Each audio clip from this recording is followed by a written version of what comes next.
后来继续来看这件，这是国民党的前立委施大生，因为肺癌，顶个月底来过身，享受77岁。即摆传出讲，伊的后生施正南，敲几啊届的电话，互台南灵骨台业者。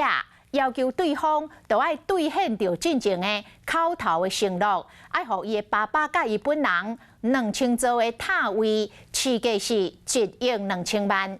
因为无得到对方的回应，顶个月施正南当面去共恐吓2届。事后这个事后，警方已经嘛甲伊抓起来移送法办。讲其实哦，以施正南为带头的暴力的集团是真恶质。 牵涉到几啊件的恐吓甲收保护费的案件，警方唔敢大意，当扩大地侦办。叫警察铐起来，准备依法上班，态度袂过摇摆唱秋。行伫咧镜头前，这个查甫人身份嘛公开啊，是前立委施大生的后生。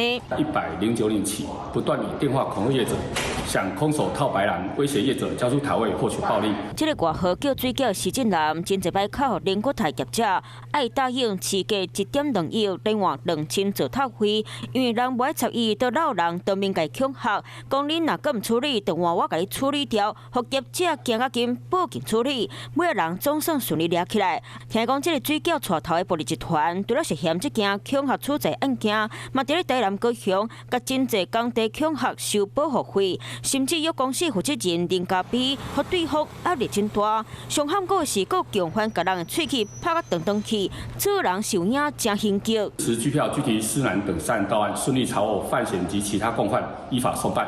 前立委施大生在生前黑白两道商场拢真侪墨迹，不过因为破病死去，活到77岁，丧事办煞后生就扣掠起来，让因果涉嫌倒一寡案件，有像是强犯，警察咪继续侦办。